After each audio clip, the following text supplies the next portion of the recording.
हर साल जो आपदाएं आ रही हैं एक के बाद एक ज़्यादा भयानक होती जा रही हैं। वर्ल्ड का सबसे यंगेस्ट माउंटेन रेंज है, मोरेन पे बना हुआ है, उसके अंदर इतनी भी ताकत नहीं है।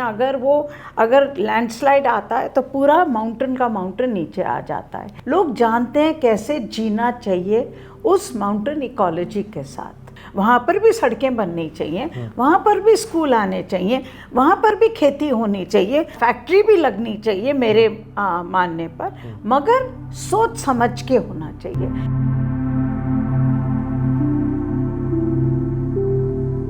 नमस्कार, इको एंड एनर्जी टॉक के इस खास एपिसोड में आपका स्वागत है।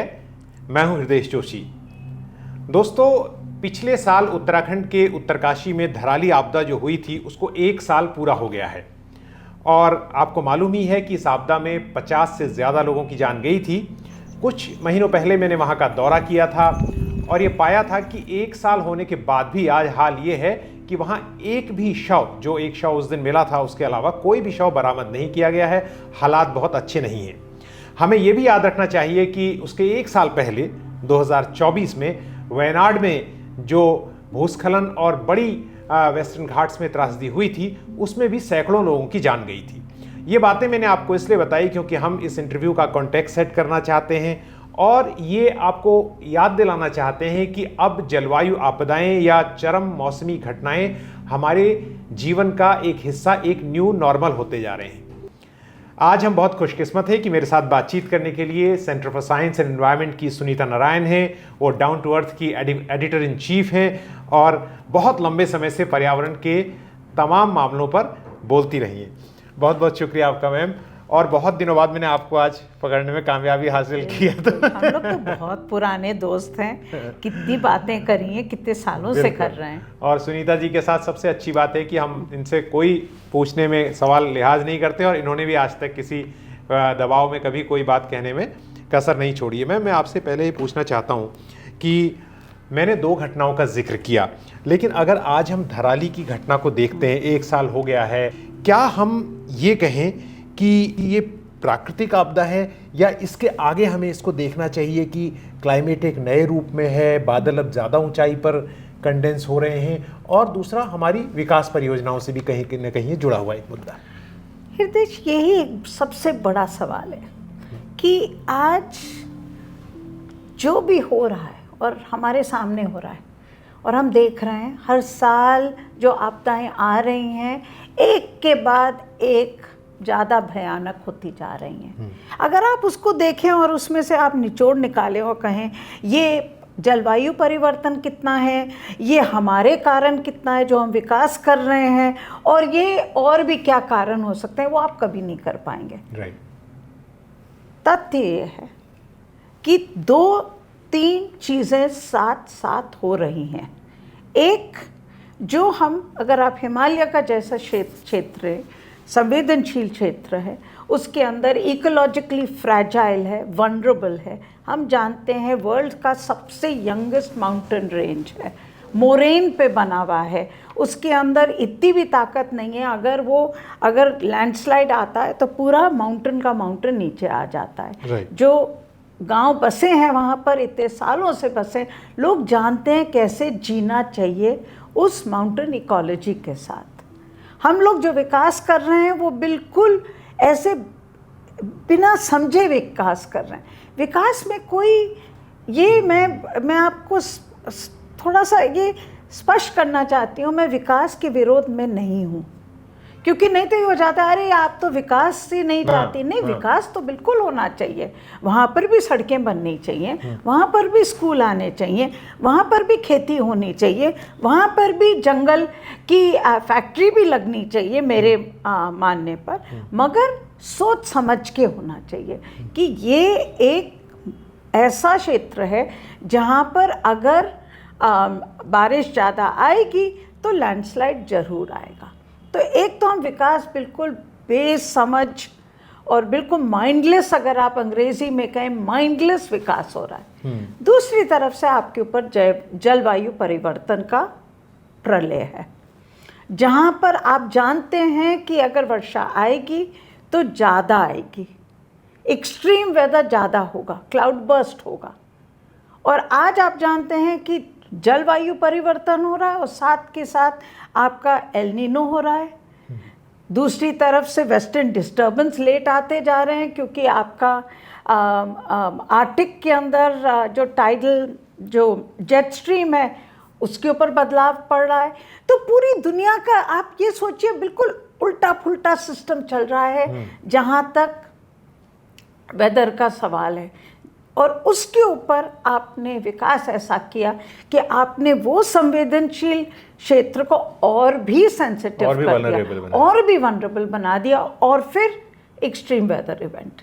तो जो आप देख रहे हैं, मेरी समझ से अगर हम नहीं समझते इस बात को, हर साल और आपदाएं आएंगी। जो सुनीता जी ने कहा, मैं उसको और थोड़ा सरल करके बताऊं कि वो कह रही हैं कि एक ऐसी कॉम्प्लेक्स साइंस है जो अपने नियमों के हिसाब से चल रही है, लेकिन अभी भी हम उनके नियमों का अध्ययन कर रहे हैं, हम अभी भी समझने की कोशिश कर रहे हैं वो कैसे बिहेव करेगा। पिछली बार सुनीता जी मैं वहाँ गया था और मैंने खुद डाउन टू अर्थ में एक आर्टिकल लिखा था धराली से, और हमने जब वहाँ साइंटिस्ट से बात की तो उन्होंने कहा, और सही कहा, कि वहाँ पर कोई भी ऐसा मीटर नहीं था जिसने ये नापा हो कि एक्सट्रीम रेन हुई, क्लाउड बर्स्ट नहीं था। और जो साइंटिस्ट थे उन्होंने मुझे बताया कि इट वाज जो लंबे समय तक moderate rain which over saturated the moraine, बिल्कुल long moderate rain which over saturated the moraine. तो मैं दर्शकों को बताना चाहता हूँ, सुनीता जी जो बात कह रहे हैं कि बादल आज उन ऊंचाइयों पर बरस रहे हैं जिन ऊंचाइयों पर पहले वो नहीं बरसते थे। बहुत चीजें हो रही हैं, बहुत चीजें हो रही हैं। एक चीज उसमें से बताइए। मगर हृदय, बहुत चीजें हो रही हैं, एक चीज आप नहीं लेके चल सकते। और यही जो कम्प्लेक्सिटी आज नेचर आपको बता रही है कि ये मेरा टाइम है, ये रिवेंज ऑफ नेचर है। ये प्रकृति आपको एक मैसेज दे रही है, आपको उसको समझने की क्षमता है आपके अंदर कि नहीं? आपके पास इतनी करेज है कि आप समझें कि प्रकृति आज बता रही है आपको कि ये मेरा समय है। आपने इतने सालों से कभी समझा नहीं कि मेरी भी एक ताकत है, कैरिंग कैपेसिटी है। और आज आप देख रहे हैं हिमालय में क्या हो रहा है। हिमालय छोड़िए, वेस्टर्न घाट्स चाहिए, आप किसी भी शहर को ले लीजिए, बारिश होती है तो शहर बिल्कुल डूब जाता है। क्यों डूब जाता है?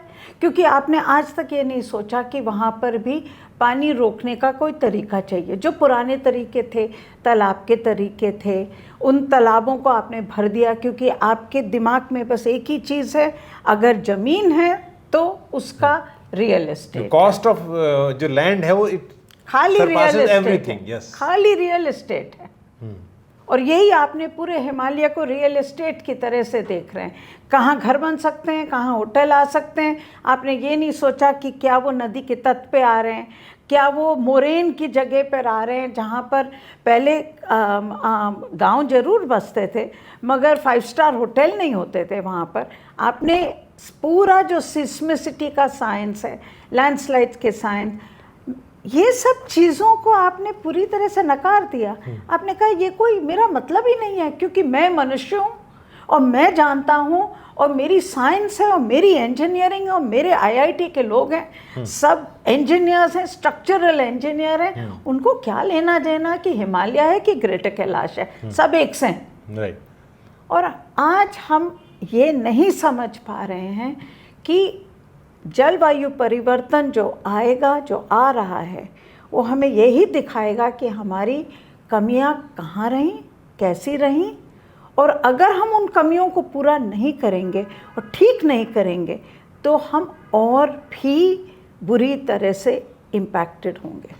आपकी बात में अगला सवाल पूछने से पहले मैं एक बात और जोड़ना चाहता हूं, क्योंकि ये बहुत महत्वपूर्ण बात आपने कही है कि जो सरकार के अपने लोग हैं, जो नेशनल डिजास्टर मैनेजमेंट अथॉरिटी के हैं, उनके अधिकारी ने कहा कि हमारे भीतर जो ये एक बात है कि हम सोचते हैं कि हम प्रकृति को अपने हिसाब से मोड़ लेंगे, वो सबसे बड़ी प्रॉब्लम है। वी हैव टू लर्न, जो आपने कहा एक तरह से, जो we have to learn how to live with nature. So ये बहुत बड़ी बात है। तो जैसे जियोलॉजिस्ट बताते हैं कि जब हम सड़क बना रहे हैं तो हमें सोचना चाहिए कि पहाड़ में जब सड़क बन रही है तो उसमें एक एंगल ऑफ रिपोज है कि माउंटेन भी खड़ा रहे, लेकिन आजकल जिस तरह से ब्लास्टिंग, आपने अभी शुरुआत में कहा इंटरव्यू में कि मोरैन पे बसा हुआ है जोशीमठ, पूरा वो एक तरह से पैराग्लेशियल जोन है और सरकार के कागजों में है वो। आप और मैं कोई एनजीओ नहीं कह रहा, कोई पत्रकार नहीं, सरकार के कागजों में 1970 में कहा कि पैराग्लेशियल जोन है। और आज वहां पर जिस तरह की हालत है, तो कम से कम ब्लास्टिंग ना हो, कम से कम वहां पर एंगल ऑफ रिपोज जो है उसकी कायम हो, ठेकेदार नियम से काम करें, इतना तो पालन होना चाहिए। हृदय, मुझे बहुत दुख होता है क्योंकि इन सब चीज़ों के बारे में पहले बात हो चुकी है जी। अगर मैं सोचती हूँ तो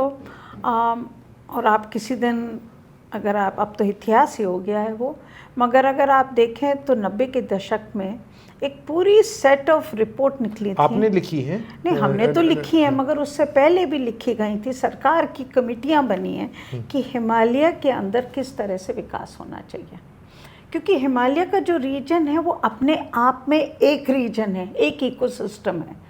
आप उसका विकास कैसे करेंगे उसके बारे में भी सोचना पड़ेगा। वहाँ पर भी लोग रहते हैं, उनकी भी, लोगों की भी अपनी एक एस्पिरेशन है कि वो आगे बढ़ सकें। आप हिमालय को कोई बंद करके तो नहीं रख सकते, ठीक है, आपको वहाँ भी विकास करना पड़ेगा, मगर किस मेल का विकास होगा? सड़कें बनेंगी तो कैसे बनेंगी? घर बनेंगे तो कहाँ बनेंगे घर? आपको मास्टर प्लान के साथ चलना पड़ेगा कि कहाँ आप घर बना पाएंगे, कहाँ घर नहीं बच सकते, उसके ऊपर इन्फोर्समेंट होनी पड़ेगी। फिर ये सोचना पड़ेगा कि लाइवलीहुड का क्या तरीका होगा। अब हिमालय का सबसे बड़ी जो देन है वो है पानी वहाँ का जी। मगर आपने जब हाइड्रो इलेक्ट्रिक प्लांट जो हमने बनाए, हमने रन ऑफ द रिवर ऐसे बनाए कि एक के बाद एक बना के आपने गंगा, बिल्कुल बम्पर टू बम्पर, आपने पूरा नदी को ही बदल दिया। आपने ये नहीं सोचा कि ये गंगा है भाई, गंगा को ही आपने सोचा कि उसको मैं काबू में ला सकूंगा, उसको बदल दूंगा, उसका पूरा नक्शा बदल दूंगा। मगर देन जरूर है पानी, अगर आपने अच्छी तरह से इस्तेमाल किया होता तो वहाँ पर हिमालय का ही विकास होता। वो सारी जो बिजली बनती है वो दिल्ली आती है, सब और जगह जाती है, हिमालय के विकास उससे कभी नहीं होता। ये नहीं सोचा कि वहाँ का जो हाई वैल्यू प्रोडक्शन है वो कैसे बढ़ाऊँ, मेडिसिनल प्लांट्स कैसे करें, लोगों को क्या फ़ायदा मिल सकता है हिमालय से। कोई विजन के साथ हमने कभी काम नहीं किया। जहाँ इतने प्लान बन चुके थे और अब मैं देख रही हूँ तो बिल्कुल विनाश विनाश विनाश विनाश। अब तो कोई, जैसे पहले एक संयम भी होता था, एक बाउंड्री होती थी, एक सॉर्ट ऑफ थी कि नहीं, इस लाइन को हम क्रॉस नहीं कर सकते, इससे आगे नहीं। अब तो मुझे लगता है बिल्कुल ही जैसे इतना एरोगेंस आ गया है मनुष्य में कि कोई फर्क ही नहीं पड़ता। अब जंगल काट दीजिए तो काट दीजिए और लगा देंगे ना। आप हिमालय में काट के आपने दिल्ली में कॉम्पनसेटरी एफॉरेस्टेशन तो कर ही देंगे ना, कीकड़ तो आ ही जाएगा ना कहीं ना कहीं। क्या फर्क पड़ता है, पेड़ तो पेड़ है ना। मैं इस बात पे आऊंगा, लेकिन उससे पहले एक बात और कहना चाहता हूं कि जो हम अभी बात कर रहे थे, ये न समझा जाए कि जो बात कही जा रही है उसका विकल्प उपलब्ध नहीं है। और अगेन, मैं तो आज जो बात इस इंटरव्यू में यही कहने आया हूं कि सारे विकल्प जो हैं वो पॉलिसी पेपर्स में है। सुप्रीम कोर्ट को चारधाम यात्रा मार्ग के समय गंगोत्री के इलाके में जो रिपोर्ट दी गई है, जो विकल्प सुझाया गया है, और मैं प्रीव्यू हूँ इन्फॉर्मेशन का, मुझे पता है कि वो बात हमारे अभी के सड़क मंत्री जो है, परिवहन मंत्री, उनके पास भी पहुंच गई है और वो भी तैयार है कि गंगोत्री का भी रास्ता चौड़ा हो सकता है। उसका जियोलॉजिस्ट ने वो दिया, जंगल नहीं काटना चाहिए। अब जंगल काट के ही मुझे रास्ता बनाना है, अगर ये जिद है तो वो एक बड़ी समस्या है। तो बट उसमें तो यही है ना कि एक, मुझे लगता है दो चीज़ें होती जा रही हैं। एक तो एक एरोगेंस है कि वो तो मनुष्य की एरोगेंस थी और बढ़ गई है कि हम कुछ भी कर सकते हैं।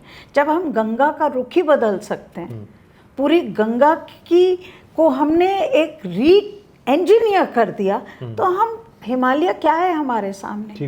एक तो ये तो है ही, दूसरा उसके ऊपर जो एक पूरा जो एक चेक एंड बैलेंस था। आफ्टर ऑल जो भी आप विकास करेंगे उसके साथ कुछ ना कुछ तो एडवर्स इम्पैक्ट होगा, ये आपको मान के चलना पड़ेगा। कोई ऐसा विकास आप कभी नहीं कर सकते जिसके अंदर कोई भी इकोलॉजिकल इम्पैक्ट नहीं होगा। सवाल ऑलवेज रहा है कि किस तरह से आप पॉलिसी मेकिंग करें, किस तरह से विकास करें जिसमें वो इकोलॉजिकल इम्पैक्ट को जितना कम कर सकें उसको सुधार सकें, वो ही एक रास्ता है विकास का।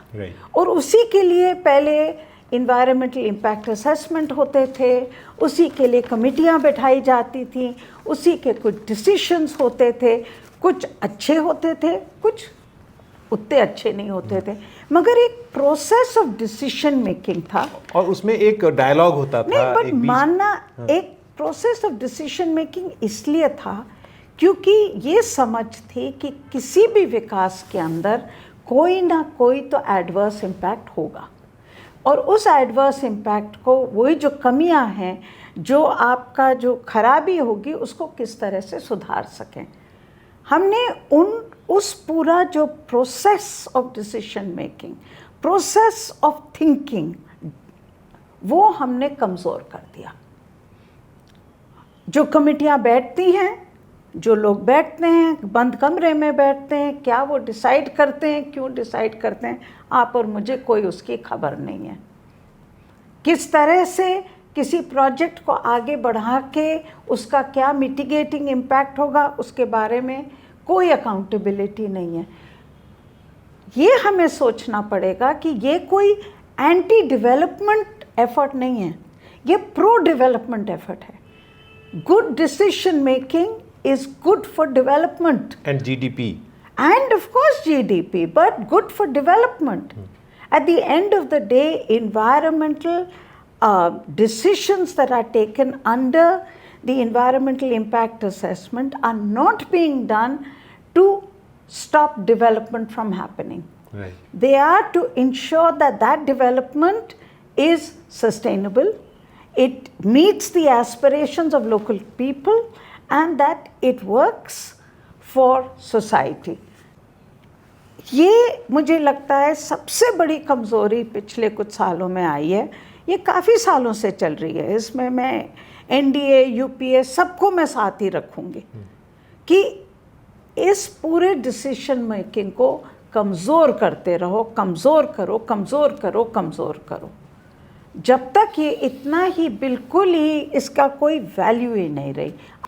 और मैं समझती हूँ जब तक आप ये नहीं सोचेंगे कि इंस्टीट्यूशंस फॉर गवर्नेंस क्या चाहिए आपको, और इंस्टीट्यूशंस की अकाउंटेबिलिटी कैसे बढ़ाएंगे, तब तक इन्वायरमेंट का सुधार नहीं हो पाएगा।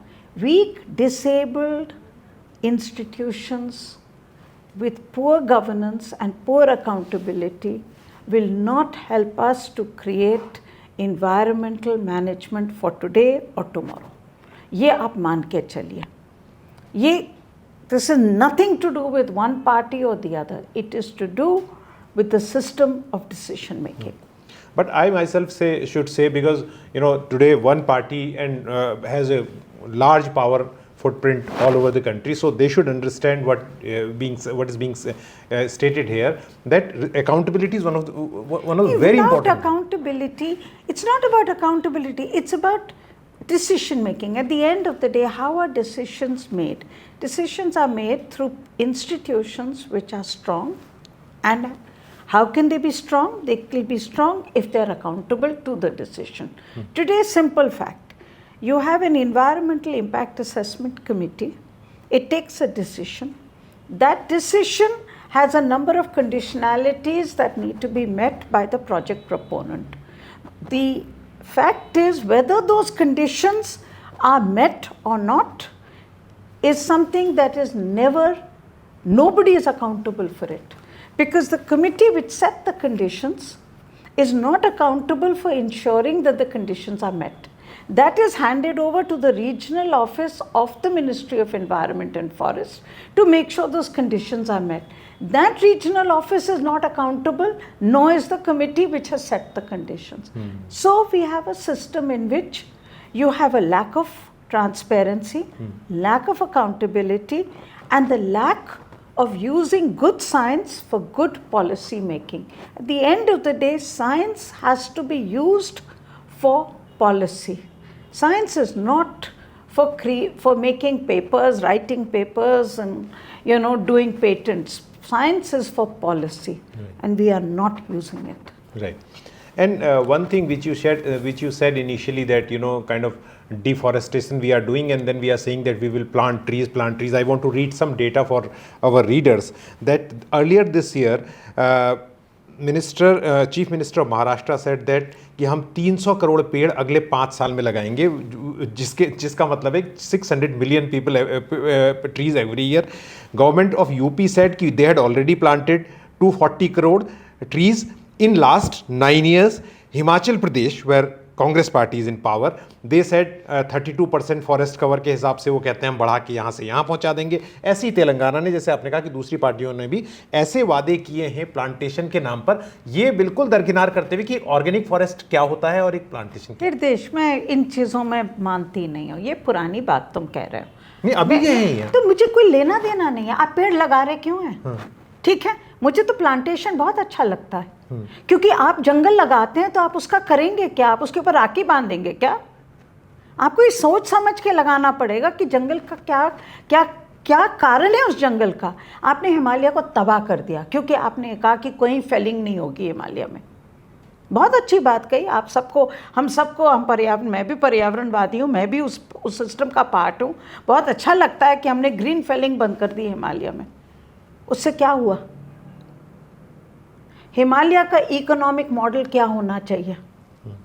वहाँ पर आपको ये सोचना पड़ेगा, यही साइंस आती है, आपको ये सोचना पड़ेगा कि कौन सा है वो इलाका जहाँ जंगल नहीं कटेंगे, उसको आपको रोकना पड़ेगा, बिल्कुल मना करना पड़ेगा. वो कौन सा इलाका है जहाँ पर आप जंगल लगा सकते हैं, काट सकते हैं, लगा सकते हैं. आप क्यों नहीं जंगल बेस्ड इकोनॉमी बना रहे हैं? आप क्यों नहीं? आप ग्रीन इकोनॉमी, हम लोग बड़ी बड़ी बात करते हैं ग्रीन इकोनॉमी. ग्रीन इकोनॉमी का मतलब क्या होता है? ग्रीन इकोनॉमी का मतलब होता है कि जहां आपका 33% of your land area you are hoping to create as forest. Okay, 70 million hectares of land. कोई छोटी ज़मीन नहीं है ये. सवाल ये होता है उस ज़मीन का आप करेंगे क्या? आज जंगलात का डिपार्टमेंट ये सोचता है कि मैं जंगल मेरे हैं, उसके अंदर मुझे कोई प्रोडक्टिविटी नहीं चाहिए उस जंगल की. आप सारा टिम्बर बाहर से इंपोर्ट कर रहे हैं, सारा साल आपका बाहर से आ रहा है, सारा सैंडलवुड आपका बाहर से आ रहा है, आपका पूरा मैन्युफैक्चरिंग जो टिम्बर की है आप बाहर के मुल्कों पे डिपेंडेंट हैं. क्यों? आपने पूरे जो जंगल की जो स्ट्रैटेजी है, जो पॉलिसी है, उसको आपने एक तरफ से या तो आप पूरी तरह से विनाश करेंगे या दूसरी तरफ से उसके ऊपर राखी बांध के रखेंगे. वहाँ पर स्थानीय लोगों को कुछ नहीं मिलेगा. अगर आपने जंगल को प्रोटेक्ट किया है, जो बहुत इम्पॉर्टेंट चीज़ है, क्योंकि उसकी एक इकोलॉजिकल वैल्यू, उसकी एक वाटरशेड वैल्यू है, उसकी एक बायोडाइवर्सिटी वैल्यू है. There is a reason why that forest is a no go forest. अगर आप उस फॉरेस्ट को बचाना चाहते हैं तो वही हिमाचल प्रदेश, वही उत्तराखंड को उस जंगल को बचाने की एक प्राइस मिलना चाहिए, जो एक फाइनेंस कमीशन में करके दिया था कि स्टैंडिंग फॉरेस्ट को प्राइस मिलेगी, जो बहुत अच्छी चीज़ थी. मगर वो पैसा स्टेट एक्सचेकर को नहीं जाना चाहिए, वो जाना चाहिए वही स्थानीय लोगों को जो जंगल के पास रहते हैं, जो वो अपना काम रोक के वो जंगल बचाने में लगे हुए हैं, उनको वो पैसा देना चाहिए हमें. और जहाँ जंगल नहीं बचना, जहाँ जंगल की ज़मीन है मगर वो इतनी संवेदनशील ज़मीन नहीं है, वहाँ पर हम क्यों नहीं पेड़ लगाते, उसको काटते और फिर लगाते? क्यों? जब भी मैं ये बात कहती हूँ तो लोग कहते हैं मैडम आप जो कह रही हैं उससे तो पूरा विनाश हो जाएगा. अब देखिए, आपने ये कहा वो 100 मिल लग जाएगी और वो 100 मिल सब जंगल काट देगी. अरे भाई, ट्री एक ऐसी चीज़ है, आप स्टील लगाना चाहते हैं, आप सीमेंट के घर बनाना चाहते हैं, मैं चाहूँगी कि इस देश के अंदर वुड के घर बने, क्योंकि सबसे रिप्लेनिशेबल जो मटेरियल है वो है वुड. मगर फिर आपको वो सीखना पड़ेगा कि जंगल कैसे लगाऊं, काटूं और फिर लगाऊं, और उसी में जो लोग रहते हैं उनकी भागीदारी कैसे बनाएंगे. क्योंकि अगर उनको फ़ायदा मिलेगा कि मैं जंगल काट के मुझे फ़ायदा मिल रहा है कि मैं उसके बाद लगाऊंगा भी उसको फिर से, हमने कभी ये नहीं सोचा.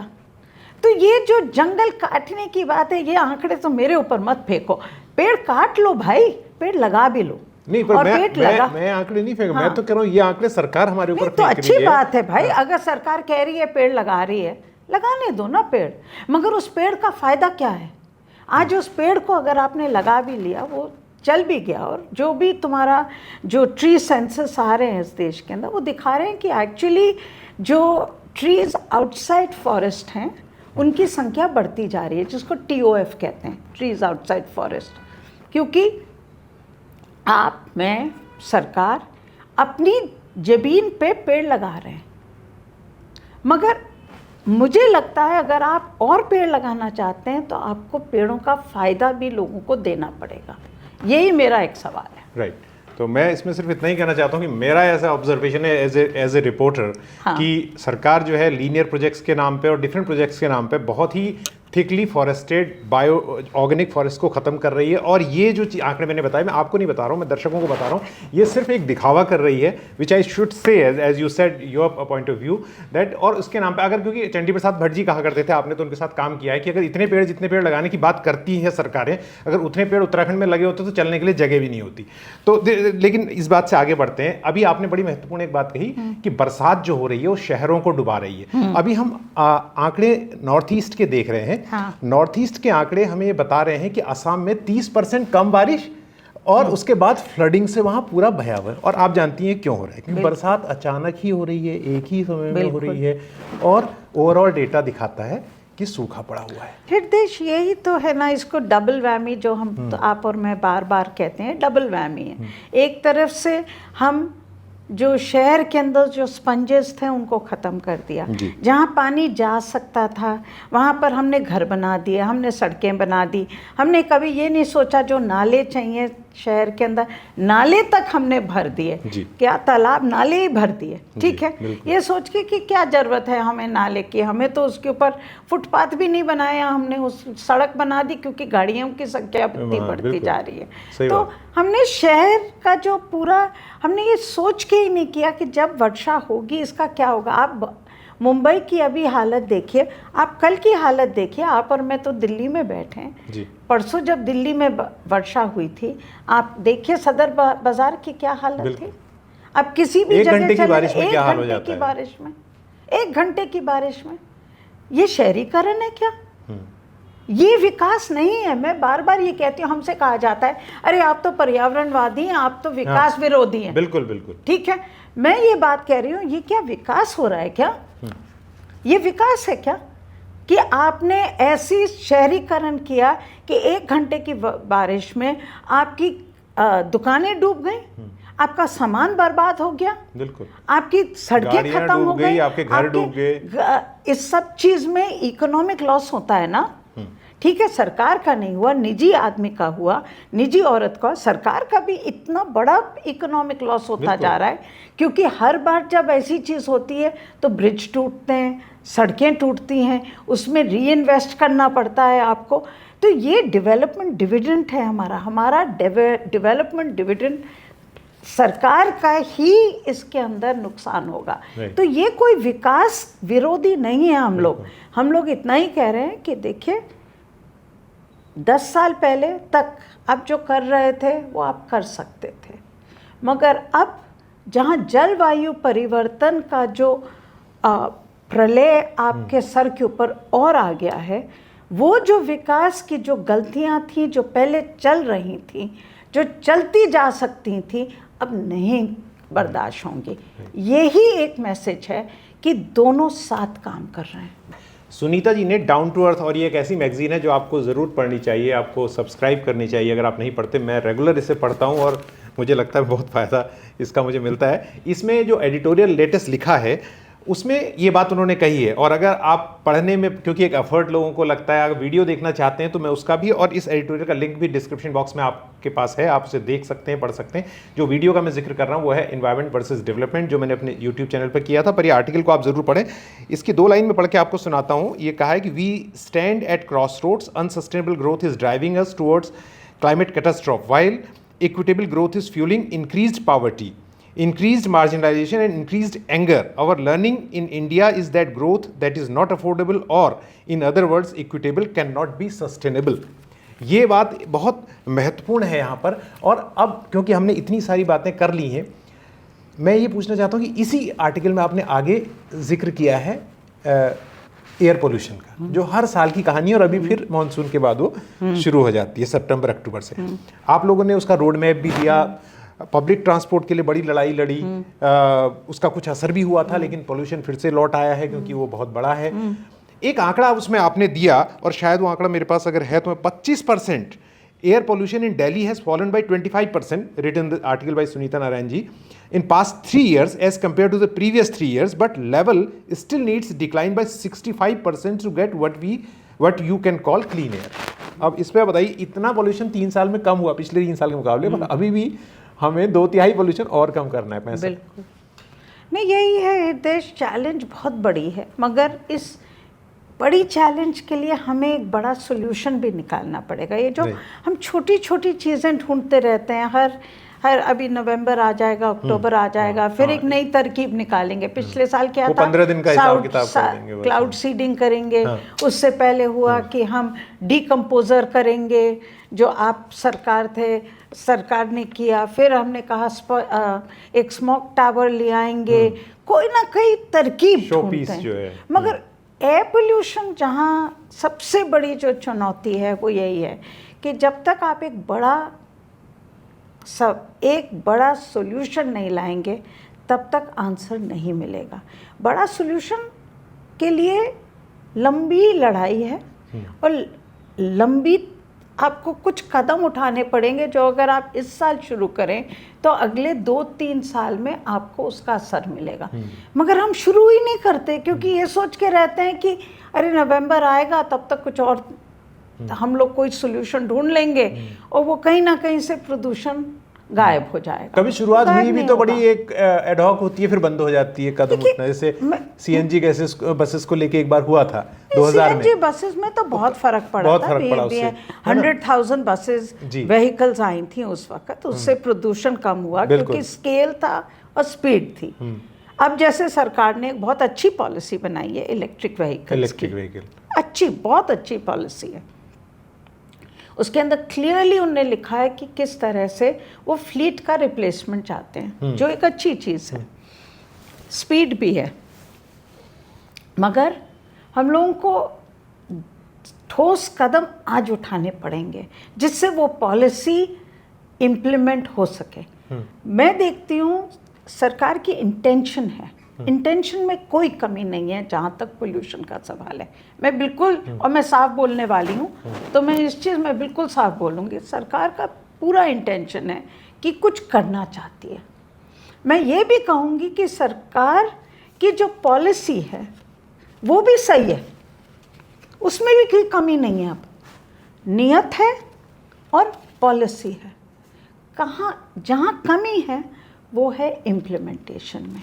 और इम्प्लीमेंटेशन में जो ऑब्सेशन चाहिए, स्पीड का ऑब्सेशन चाहिए, भाई मुझे तो कल ही चाहिए, आप करके दिखाइए, आप लेके आइए आंकड़े, कितने बन गए, कितने नहीं बने, कितनी गाड़ियाँ कन्वर्ट हुई, कितनी नहीं कन्वर्ट हुई, कितनी इलेक्ट्रिक का चार्जिंग स्टेशन बने, क्यों नहीं बने, घर पे बन गए कि नहीं बने, कितनी बसेस आए, कितनी बसेस की राइडरशिप ऊपर जा रही है, नीचे जा रही है, जो इंटीग्रेशन मेट्रो बस का चाहिए क्या वो हुआ कि नहीं हुआ, क्या वो सिंगल टिकटिंग आ गई, क्या वो ऑटो रिक्शा कन्वर्ट हो गई कि नहीं।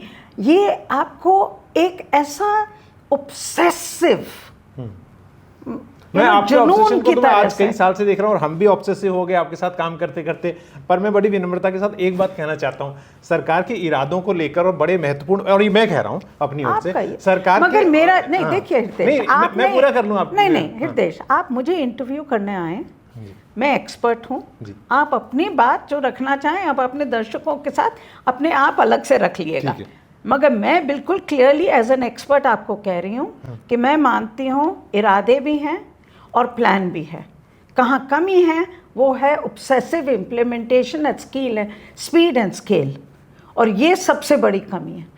तो सुनीता जी, जैसे आपने कई बातें इसमें कही, मैं आखिर में कहना चाहता हूँ कि एयर पोल्यूशन हो चाहे वाटर पोल्यूशन हो, जाते जाते अगर हमने हवा की बात की तो हम एयर पोल्यूशन की बात, वाटर पोल्यूशन की बात करते हैं, यमुना एक्शन प्लान की बात थी, 37 जो STP हैं उनमें से सरकार अभी कहती है 28 काम कर रहे हैं, लेकिन अभी वो लाने भी वाले हैं, वो 15 + 13 28 STP वो लाने भी वाले हैं।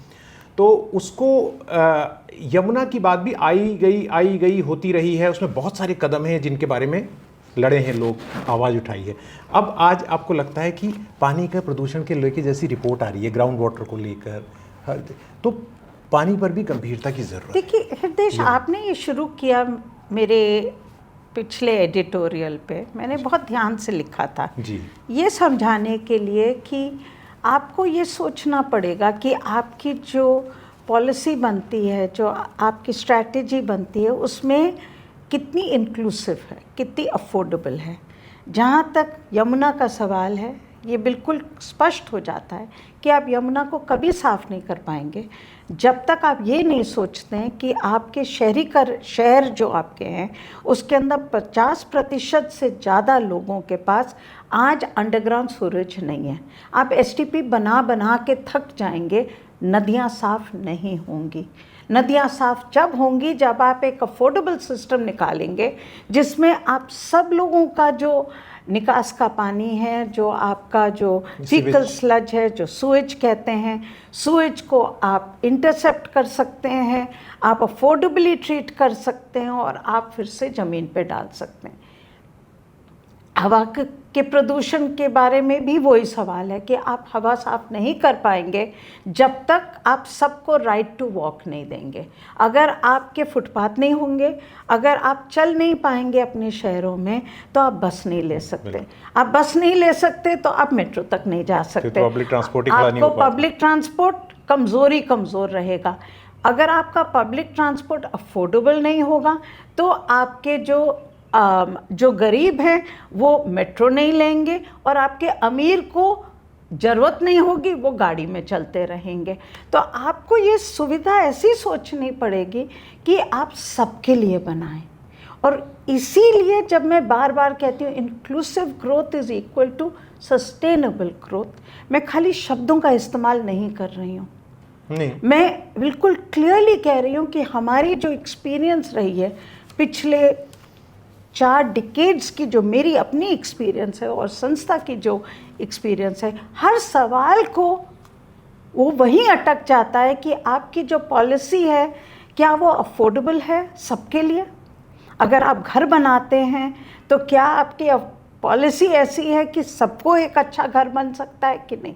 अगर नहीं मिल सकता तो आपकी स्लम पॉपुलेशन बढ़ेगी, आपकी शहरीकरण जो होगा उसके अंदर बार बार इंक्रोचमेंट होगा, बार बार अनऑथराइज्ड सेटलमेंट्स आएंगे।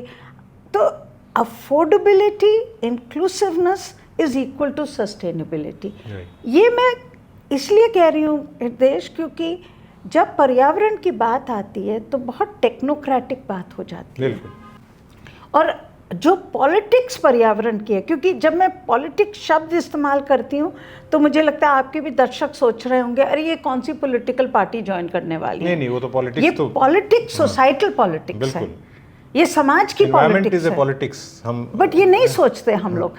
आज हमने इसको इतना तकनीकी सवाल बना दिया है कि हर चीज़ के अंदर ये तो हेल्थ की पॉलिटिक्स है, ये तो आपके लाइवलीहुड की पॉलिटिक्स है। अगर तो ये जो पॉलिटिक्स, जो सोसाइटल पॉलिटिक्स है, जो समाज की पॉलिटिक्स है, समाज की पॉलिटिक्स होनी चाहिए कि सबका विकास, और सबका विकास तभी जब होगा तभी आपकी सस्टेनेबिलिटी होगी, तभी पर्यावरण बच पाएगा। अब मैं जाते जाते आपका बहुत शुक्रिया अदा करने के साथ आखिर में तो अपनी बात कह सकता हूँ। आपने पॉलिटिक्स की बात कही, सुनीता जी जो बात कहती हैं दिल से कहती हैं, और हमने 25 साल तो कम से कम मैंने उनको काम करते हुए देखा है, उनसे बहुत कुछ सीखा है। पॉलिटिक्स, उन्होंने समाज की पॉलिटिक्स कही, वो हमेशा से कहती रही है कि environment science is a political science where we should speak कि कैसे हम जीवन स्तर आदमी का उठा सकते हैं, बेहतर स्वास्थ्य, बेहतर उसको रहने का स्तर दे सकते हैं। लेकिन there is a politics which is being played, I am saying this, and politicians should stay away from that. अगर प्रदूषण कम करना है तो मिलकर कम करना है, पानी को साफ करना है तो मिलकर साफ करना है गंगा को, क्योंकि पानी, हवा, जैसा आज आपने आर्टिकल में भी लिखा है, ये आपको ढूंढ लेता है, या अमीर गरीब नहीं देखता, ये वर्ग का भेद नहीं देखता, एक हद तक ये बात सही है, अमीर के पास पैसा है तो अस्पताल में जा सकता है, इलाज करा सकता है, गरीब को सड़क पर मरना है। लेकिन आपने अगर ये वीडियो देखा, आपको अच्छा लगा ये वीडियो, तो इसको शेयर करें और हो सके तो इस चैनल को सब्सक्राइब करें। हम जल्द ही एक नए इंटरव्यू के साथ आएंगे और हो सकता है सुनीता जी को फिर से मैं मना लूँ और फिर से हमसे बात करें वो। बिल्कुल। लेकिन आपने हमसे बात की, आपका बहुत बहुत शुक्रिया। बहुत बहुत धन्यवाद।